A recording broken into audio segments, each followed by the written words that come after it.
भगवान ने गोपियों के साथ रास विहार किया। तत्पश्चात कंस ने भगवान को मथुरा बुलाया। उग्रसेन जी ठाकुर जी को लेकर मथुरा गए। ब्रजवासी बाट निहारते रहे। ठाकुर जी मथुरा पहुंच गए। कुबलिया पीड़ हाथी का उद्धार करके भगवान ने कुब्जा का कल्याण किया। रणभूमि में प्रवेश करके बड़े बड़े मल्लों के साथ युद्ध करते हुए महाराज कंस का वध किया। कारावास में देवकी और वसुदेव बंधी थे, उन्हें मुक्त किया और उग्रसेन को राजा बनाया।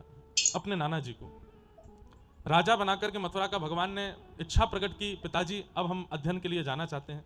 और लगभग 12 वर्ष की आयु में ठाकुर जी अध्ययन करने के लिए सांदीपनि गुरुकुल गए। कहां? उज्जैन, अवंतिका। और वहां भगवान की भेंट श्री सुदामा जी से हुई। कुछ वर्षों तक उज्जैन में अध्ययन करके ठाकुर जी वापस आए। उद्धव जी को व्रजमंडल भेजा। उद्धव जी व्रज से एक सुध लेकर के आए। अद्भुत प्रेम रस बरसा। मथुरा पर कंस के ससुर जी जरासंध ने चढ़ाई कर दी। मेरे दामाद को मार दिया। अस्ति और प्राप्ति 2 बेटियां थीं जरासंध की, उनका ब्याह कंस के साथ हुआ था। कंस की मृत्यु के बाद जरासंध ने ठान लिया कि अब मैं अपने दामाद की मृत्यु का बदला लूंगा और उसने मथुरा पर चढ़ाई की। भगवान ने पूरी सेना खत्म कर दी, अकेले जरासंध को छोड़ दिया। सोचिए, इतनी बड़ी सेना लेकर के गया, सबको मार दिया, अकेला जरासंध बचा। भगवान ने उसको छोड़ दिया, बोले जाओ। अब तो लौट करके गया। 17 बार उसने चढ़ाई की। 17 बार भगवान सेना खत्म कर देते, उसको छोड़ देते। 18वीं बार ब्राह्मणों की सेना लेकर के जब आया, या ब्राह्मणों को अनुष्ठान पर बिठा करके आया, तब ठाकुर जी बोले ब्राह्मणों का वध नहीं करेंगे हम।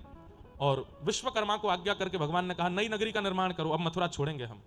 समुद्र के बीचों बीच नई नगरी द्वारिका का निर्माण किया गया और ठाकुर जी रणभूमि से भागे, रण छोड़ करके भागे, इसलिए नाम पड़ा श्री रणछोड़ राय भगवान। बोलो रणछोड़ राय भगवान की।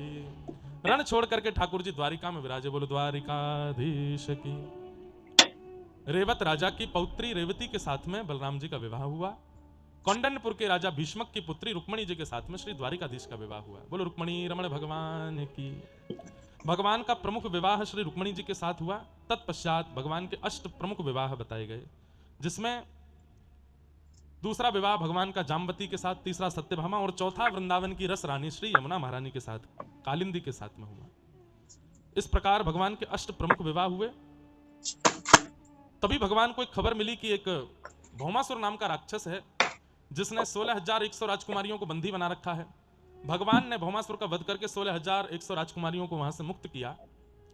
उन सबने ठाकुर जी से प्रार्थना की कि नाथ अब हमें स्वीकार कौन करेगा, हमारे से विवाह तो कोई करेगा नहीं, और परिवार के लोग स्वीकार कर भी लेंगे तो जीवन भर केवल ताना जैसा ही देते रहेंगे, हमारे प्रति दृष्टि शुद्ध नहीं रखेंगे। कृपा करके अब आप ही बताइए हम क्या करें, प्राण त्याग दें? ठाकुर जी बोले बिल्कुल प्राण त्यागने की आवश्यकता नहीं। अगर आपको लगता है कि आपको कोई स्वीकार नहीं करेगा तो हम स्वीकार करते हैं। 16,100 राजकुमारियों से 16,100 रूप प्रकट करके ठाकुर जी ने विवाह किया।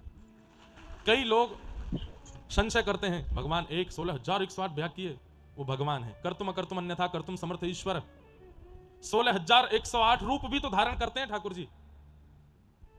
लोग बाग सोचते हैं जब ठाकुर जी ने इतने किए हम 2-4 कर लें, कर लो, लेकिन फिर ठाकुर जी की तरह 4 भवन बनवा करके देना और उन 4 भवनों में आप भी 4 रूपों में एक ही समय पर एक साथ रहना। कर सको तो कर लो, नहीं कर सकते तो फिर ठाकुर जी की होड़ क्यों करते हो? हम लोग बड़े चतुर हैं, जहां पे हमारे फायदे की बात आती है तो हम कहते हैं ठाकुर जी ने किया तो हम भी कर लें। ठाकुर जी ने तो विष भी चाटा था 6 दिन की अवस्था में, चाट लो। चलो एक काम करो, भगवान ने तो पूतना के पयोधर का विष पिया था, आप जीभ पे विष रख के देख लो, कुछ घबराहट सी हो तो निकाल देना बाहर, एक बार रख के देख लो। 7 वर्ष के कृष्ण ने 7 कोस लंबा चौड़ा गिरिराज पर्वत उठाया था, आप 1-8 किलो का ही उठा लो। अरिष्टासुर, व्योमासुर, कालिया नाग के फण पर नृत्य किया था, आप कोबराई पकड़ के दिखा दो। ठाकुर जी ने तो बहुत कुछ किया है। और चलो ये सब तो क्रियान्वित बात है। महाभारत के युद्ध के मध्य में अर्जुन को जब मोह हुआ, अद्भुत संपूर्ण विश्व के प्रश्नों का उत्तर देने वाली गीता जैसा ज्ञान प्रदान किया, आप थोड़ा सा लेक्चर ही देके दिखा दो। कुछ नहीं कर सकते हो, बस लग रहा है ब्याह किए इतने सारे हम भी कर लें 2-3। हमारे यहां आज्ञा करते हैं संतजन, करणीय राम जी का चरित्र है, करना क्या है जीवन में जो राम जी ने किया। और कृष्ण चरित्र में कृष्ण जो कहते हैं वो करना है, कृष्ण ने जो किया वो कर नहीं पाओगे आप। इसलिए कृष्ण की वाणी प्रधान है, राम जी का चरित्र प्रधान है। राम जी के चरित्र को जीवन में लाइए, कृष्ण की वाणी को जीवन में लाइए। कृष्ण के चरित्र को आप पालन नहीं कर पाओगे। लोग बाग मोर मुकुट आदि पहन के घूमते रहते हैं ब्रजमंडल में, कई लोग, गलत है। राम की तरह मर्यादा लाइए, शरीर कैसा हो, जीवन कैसा हो, राम जी जैसा, विचार कैसे हो, कृष्ण जैसे। भगवान ने 16,108 ब्याह किए। राजा नृण को भगवान ने कृपा की।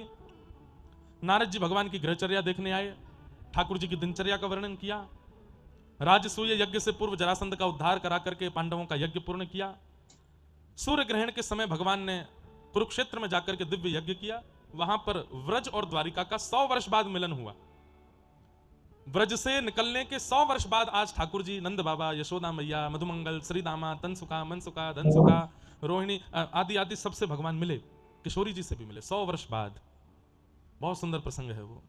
सबसे मिलने के पश्चात सब ब्रजवासियों ने प्रार्थना की और एक रथ का निर्माण किया। भागवत जी में ऐसा प्रसंग नहीं है, पर कहीं प्रसंग आता है कि ब्रजवासियों ने लकड़ी के रथ का निर्माण किया और उसमें ठाकुर जी को बैठा करके खींच करके वृंदावन रथ से लेकर के गए।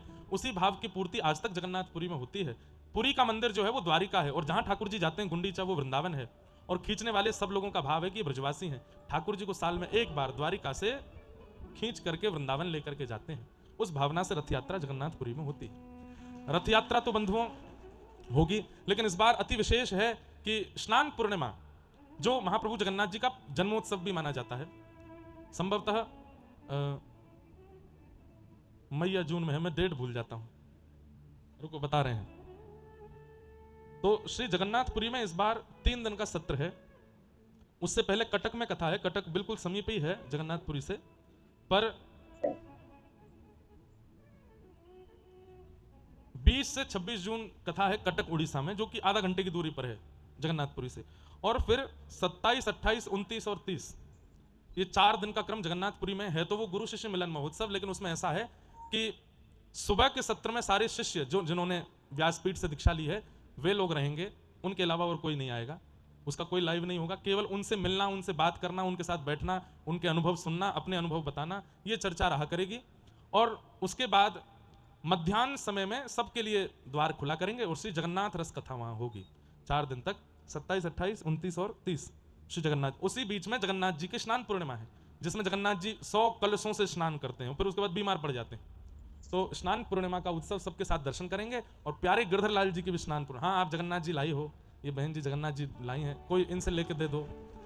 महाप्रभु जगन्नाथ जी रोज आते हैं कथा में, किसी ना किसी के द्वारा नित्य आते हैं कथा में, ऐसे महाप्रभु जगन्नाथ। तो ये भी बहुत अद्भुत 27 से 30 जून तक 3-4 दिन का, अगर आप लोगों को लगे तो बना लेना जगन्नाथपुरी में, बड़ा आनंद आएगा। वहाँ गर्मी तो रहेगी, लेकिन वहाँ व्यवस्था पूरी ऐसी पंडाल वगैरह बन रहा है ताकि सबको सुख मिले बैठने में, और आनंद लेंगे महाप्रभु जी के दर्शन का। इस प्रकार भगवान की वहां की लीला हुई। सुदामा नाम के सखा भगवान से मिलने के लिए द्वारिका गए। ठाकुर जी ने उनके चरण धोकर के खूब मंगल में स्वागत किया और श्री सुदामा जी को सर्वस्व प्रदान कर दिया। तत्पश्चात भगवान अपने समस्त पुत्रों को ज्ञानोपदेश करते रहते हैं कि मैं भले ही भगवान हूं, तुम सब मेरी संतान हो, लेकिन इतना होने के बाद भी संतों का अपमान मत करना, नहीं तो मैं भगवान होकर भी नहीं बचाऊंगा। और मैं तुमसे निवेदन करना चाहता हूं, सब यदुवंशी मेरी बात सुनो। ठाकुर जी आज्ञा करते हैं कि मैं भले ही भगवान हूं और तुम सब मेरा परिवार हो, लेकिन सत्संग किया करो, कथाओं में जाया करो। लेकिन भगवान के समस्त वंशधरों ने सोचा, जब भगवान हमारे रिश्तेदार ही हैं तो हमको कथा सुनने की आवश्यकता क्यों है। और इस कारण से वे लोग ना तो सत्संग करते हैं और ना संतों का सम्मान करते हैं। और यही कारण बना कि एक दिन भगवान के पुत्र शाम्ब को साड़ी पहना करके संतों के पास ले गए और कुछ बालकों ने जाके संतों से कहा, नई बहू आई है, बताइए इसके गर्भ में लाला है कि लाली। संतों ने दिव्य दृष्टि से जब देखा, पहचान गए कि हमारी परीक्षा लेने आए हैं, हमारा उपहास करने आए हैं, भगवान के पुत्र को साड़ी पहना के लिए आए। हम श्राप देते हैं, इसके गर्भ से लोह पिंड जन्म लेगा जिससे पूरा यदुवंश नष्ट होगा। साड़ी उतार करके जब देखा तो यहाँ एक लोह पिंड रखा था, उसे काट करके समुद्र में फेंक दिया, घिस करके समुद्र में डाल दिया। लेकिन समुद्र की लहरों से वो समस्त कण द्वारिका के कोने में आकर के एरका नाम की विषैली घास बन गए। और एक दिन यदुवंशियों में किसी बात को लेकर, छोटी बात को लेकर नोक झोंक हुई और नोक झोंक विशाल युद्ध में परिवर्तित हुई। और उसी समुद्र के तट पर एरका नाम की घास को एक दूसरे से स्पर्श करा करके संपूर्ण यदुवंश नष्ट हो गया। ठाकुर जी द्वारिका की शिखर पर खड़े खड़े सब देख रहे थे। और भगवान कहते हैं, अति बल भी नाश का कारण बन सकता है। इसलिए मैं निवेदन करता हूं कि परिपूर्ण मत होइएगा कभी भी, थोड़े अपूर्ण रहिएगा जीवन में। धन में भी अपूर्णता जरूरी है, ज्ञान में भी अपूर्णता जरूरी है, सुंदरता में भी अपूर्णता जरूरी है, गुणों में भी अपूर्णता जरूरी है। एक बात कहूं, भक्ति में भी थोड़े अपूर्ण रहो। कभी भी सेटिस्फाई मत हुआ करो अपने से कि हमने बहुत अच्छा किया ना। हाँ, बहुत ज्यादा हाथ पैर मत छिड़को कि मुझे और चाहिए, लेकिन उससे संतुष्ट मत हुआ करो, ठीक है? उससे ज्यादा प्रसन्न मत हुआ करो, क्योंकि पूर्णता कई बार नाश का कारण बनती है। यदुवंशियों के पास भगवान के समान बल है और उसी बल का दुरुपयोग करते हुए आज यदुवंश नष्ट हो गया। दाऊ दादा ने ठाकुर जी से कहा कि अब मुझे भी आज्ञा दो। ठाकुर जी ने आज्ञा दी और शेषनाग का रूप धारण करके वे भी क्षीर सागर में प्रवेश कर गए। बोल बलराम जी महाराज की। भगवान एक वृक्ष के नीचे जाकर के लेटे थे, अपनी संपूर्ण लीला का चिंतन कर रहे थे, तभी एक भेलिया ने उनके पैर पर बाण मार दिया। भेलिया ने आकर के देखा, बोले मैंने समझा कोई जीव होगा। ठाकुर जी बोले सब मेरी इच्छा से हो रहा है, चिंता मत करो, जाओ वैकुंठ जाओ। ठाकुर जी अपनी लीला विश्राम करने की उपस्थिति में आए। बहुत सुंदर प्रसंग है ये भी। जन्माष्टमी थी और भगवान का 125वां जाने कौन सा जन्माष्टमी का उत्सव था। सब देवता आए थे द्वारिका और सबने आके ठाकुर जी से कहा, नाथ जिस कार्य के लिए आप भूमि पर आए वो तो हो गया, अब वापस चलिए ना। ठाकुर जी बोले अब हम योजना बना के आ रहे हैं। कुछ दिन बाद ही ये घटना हुई। भगवान उद्धव, मैत्रेय मुनि आदि आदि कुछ विशिष्ट जनों के साथ बैठे हैं और अपने जीवन के, अपने संपूर्ण लीला के संवरण से पूर्व भगवान ने ज्ञान उपदेश किया। इसी को भागवत धर्म कहते हैं। और ठाकुर जी ने बहुत कुछ बताया यहां पर, लेकिन दो बातें विशेष रूप से मैं कह देता हूं और उसके बाद हम कथा विश्राम करेंगे। ठाकुर जी क्या कहते हैं? सबसे पहली बात भगवान निवेदन करते हुए कह रहे हैं कि कायेन वाचा मनसेन्द्रियैर्वा बुद्ध्यात्मना भानुषित स्वभावात् करोमि यत् यत् सकलं परस्मै नारायणायेति समर्पयेत। कवि नाम के योगेश्वर इस बात को कह रहे हैं, अपनी काया से, मन से, वचन से, काया किसको कहते हैं? शरीर को। अपनी काया से, मन से, वचन से, बुद्धि से हमने जो कुछ भी किया सब कुछ ठाकुर जी को अर्पित कर दो। अपने पास उस पुण्य को मत रखिए। हमने जो भी कुछ अच्छा किया सब ठाकुर जी को, और जो भी अपराध किया वो हमारा, वो हम सहेंगे। ये एक भक्त का स्वरूप होना चाहिए। कायेन वाचा मनसेन्द्रियैर्वा बुद्ध्यात्मना वा अनुशत स्वभावात् करोमि यत् यत् सकलं परस्मै नारायणायेति समर्पयेत। एक बूढ़ी माता जी कथा सुनकर के गई। उन्होंने सुन लिया कि व्यास जी कह रहे जो भी करो सब ठाकुर जी को अर्पित। अगले दिन सवेरे गई और घर में झाड़ू लगाने लगे। झाड़ू लगा के सारा कूड़ा इकट्ठा किया और बाहर जाकर के बोली नारायणायेति समर्पयामि। नारद जी ने देख लिया। नारद जी बोले अरे मैया ये क्या कर रही हो? ठाकुर जी को फूल चढ़ाते हैं, पुष्प चढ़ाते हैं, नैवेद्य चढ़ाते हैं, भोग चढ़ाते हैं, तुम कूड़ा चढ़ा रही हो। भैंस हो गई नारद जी की और उसकी। उसने और कूड़ा इकट्ठा किया, फिर से नारद जी के सामने बोले। नारद जी को क्रोध आ गया तो नारद जी ने थोड़ा सा उनको प्रसाद दे दिया।